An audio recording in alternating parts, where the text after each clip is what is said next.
तो हेलो साथियों, आप सभी का फिर से एक नई वीडियो में स्वागत है। और आज की जो वीडियो होने वाली बहुत शानदार होने वाली, बहुत मज़ेदार होने वाली, ठीक है। और आज की जो वीडियो में बात करेंगे हम लोग रासायनिक मतलब कि रसायन विज्ञान के बारे में, केमिस्ट्री। तो आज की जो वीडियो है केमिस्ट्री के बारे में, और केमिस्ट्री में जीरो लेवल से मतलब कि समझेंगे कि आप कभी केमिस्ट्री का शक्ल भी नहीं देखे थे, आप कभी केमिस्ट्री का शक्ल भी नहीं देखे थे और आगे केमिस्ट्री पढ़ने। तो चलिए यहाँ पर हम लोग केमिस्ट्री के बारे में शुरू करते हैं, रसायन विज्ञान के बारे में। तो सबसे पहले समझेंगे हम लोग पदार्थ। हमारा रसायन विज्ञान में सबसे पॉइंट आता है सबसे पहले पदार्थ से लेकर। आप पूरी जितनी भी रसायन विज्ञान पढ़ेंगे उसमें पदार्थ जरूर आएगा, और वही पदार्थ समझते हैं। पदार्थ से ही आपका पूरा रसायन विज्ञान समाप्त, ठीक है। तो आइए देखते हैं हम लोग रसायन विज्ञान में पदार्थ के बारे में। पदार्थ आखिर होता क्या है, आप तो जानते होंगे। दुनिया का हर वस्तु जिसका कोई द्रव्यमान होता है, कोई आयतन होता है, कोई स्थान गिरता है, वो पदार्थ होता है। मतलब दुनिया का हर वस्तु, आखिर कोई भी वस्तुओं के ब्रह्मांड में समझ लें, ब्रह्मांड में जितने भी वस्तुएं हैं वो क्या है, वो पदार्थ है, द्रव्य है, मैटर है। तो वो क्या है, सब पदार्थ है। दुनिया का हर वस्तु, हमारे पास ये क्या है, मार्कर है, ये भी क्या है, द्रव्य है, मतलब पदार्थ है। हम यहाँ पर बात कर रहे हैं, मतलब जो हमारे पास ये मोबाइल है, ये स्टैंड है, या आपका व्हाइट बोर्ड है, आपके पास जो कापी किताब है, मतलब जितनी भी आपके आसपास है वो क्या है, द्रव्य है, वही क्या है, पदार्थ है। और इन पदार्थ को दो भागों में तोड़ देंगे, कौन कौन से, एक भौतिक वर्गीकरण, एक रासायनिक वर्गीकरण। मतलब कि एक भौतिक में तोड़ेंगे, एक रासायनिक में तोड़ देंगे। तो जब हम लोग भौतिक और रासायनिक में तोड़ेंगे तो आपका कुछ और भी प्राप्त होंगे। मतलब कि हम भौतिक को और भी वर्गों में विभाजित कर सकते हैं, भौतिक वर्गीकरण को और भी वर्गों में क्या करते हैं, विभाजित कर सकते हैं। निम्न, तो जैसे द्रव्य है, द्रव्य को हम लोग मतलब पदार्थ को तीन भागों में, भौतिक दो भागों में करें, और तब भौतिक आया, एक रासायनिक वर्गीकरण आया। तो भौतिक वर्गीकरण को हम लोग और उसको भी तोड़ दें तो आपका मिलेगा ठोस, द्रव और गैस। ठोस, द्रव और गैस प्राप्त होंगे। तो जब ठोस, द्रव और गैस प्राप्त हुए तो ये क्या है, ये तो समझ लेते हैं, चलते समझते चलते एकदम एक पॉइंट नहीं छोड़ेंगे, एकदम पूरा कहे ना, एकदम लास्ट से जीरो लेवल से समझेंगे 100 लेवल। तो सबसे पहले समझ लीजिए अब ठोस के बारे में। तो हम लोग कहेंगे जिसका कोई आयतन होता है और आकार, वे पदार्थ जिनका कोई आयतन होता है और आकार होता है वो क्या होते हैं, दोनों निश्चित होते हैं, वे ठोस कहलाते हैं। मतलब कोई आयतन और आकार उसका क्या हो, निश्चित हो। हम लोग कह सकते हैं कि उसका आयतन है, उसका क्या है, मतलब उसका कोई द्रव्यमान है, आयतन है, और उसका क्या है, कोई आकार है, वो क्या है, वो ठोस है। मतलब कि ये हमारे पास मार्कर है, ये क्या है, ये इसका कोई आकार है, इसका कोई आकार है, ये कोई आयतन भी घेर रहा है, आयतन घेर रहा है, ये क्या है आपका, ये ठोस है। अब बात करते हैं द्रव के बारे में। द्रव, लिक्विड, तरल। तरल क्या होता है, जिसका कोई आयतन नहीं होता है, आकार भी, मतलब कि आयतन होता है, आयतन निश्चित होता है और आकार अनिश्चित होता है, वो द्रव कहलाता है, तरल कहलाता है। मतलब पानी ले लीजिए, एक गिलास में 1 लीटर पानी ले लीजिए, उसको क्या करिए, कटोरे में पलट दीजिए 1 लीटर पानी को। तो क्या गिलास का सबसे पहले आयतन था, आकार भी था। अब क्या वो कटोरे के आकार घेर लिया तो उसका आकार अनिश्चित हो गया, और आयतन क्या हुआ, निश्चित है।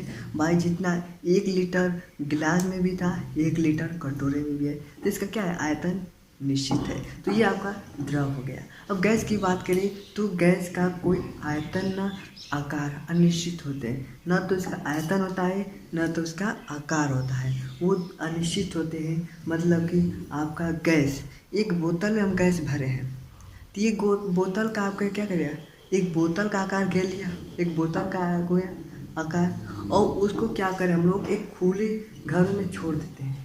खुले घरों में क्या करते हैं, एक रूम में छोड़ देंगे तो वो क्या करेगा, वो रूम का आकार ले लेगा। मतलब कि उसका कोई आकार नहीं होता, वो क्या होता है, गैस होता है। अब बात कर लेते हैं हम लोग रासायनिक वर्गीकरण में आपके शुद्ध पदार्थ के बारे में और यौगिक के बारे में।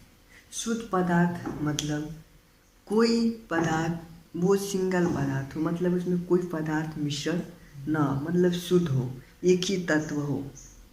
ठीक है,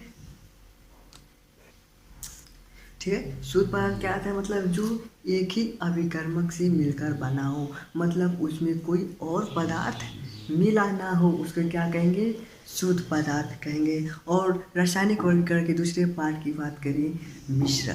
अरे भाई मिश्रण तो सभी लोग समझते होंगे ना। मिश्रण क्या होता है, मिक्सचर, मतलब कि एक से अधिक पदार्थ क्या हो, मिश्रित हो, मिले हो।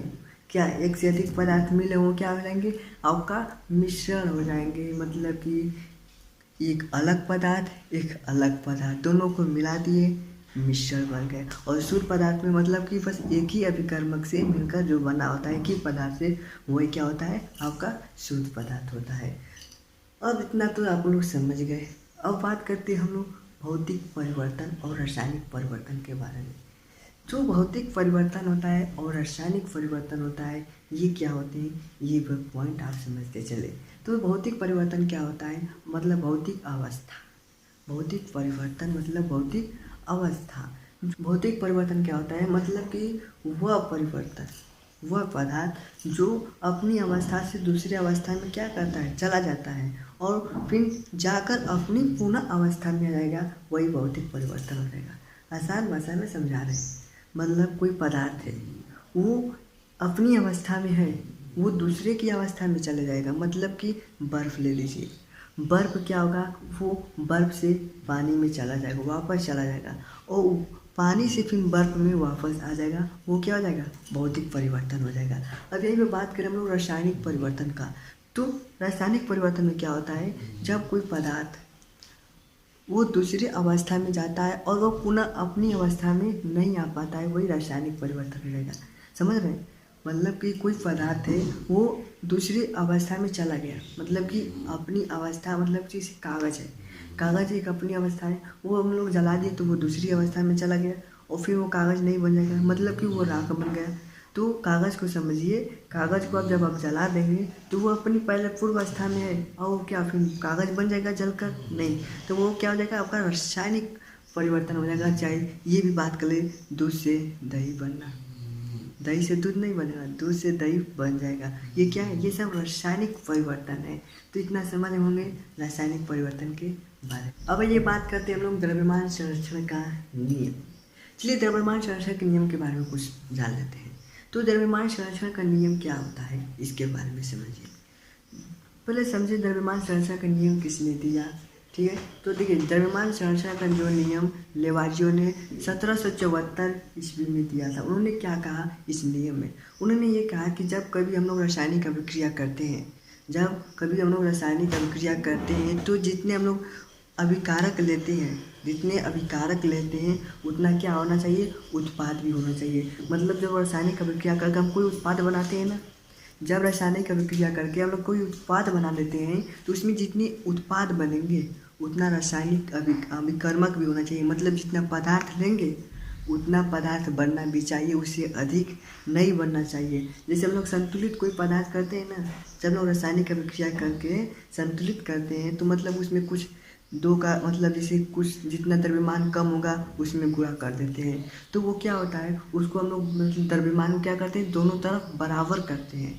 मतलब जितना द्रव्यमान इधर रहेगा उतना द्रव्यमान इधर भी रहेगा, तो मतलब दोनों द्रव्यमान को क्या करते हैं हम लोग, बराबर कर देते हैं।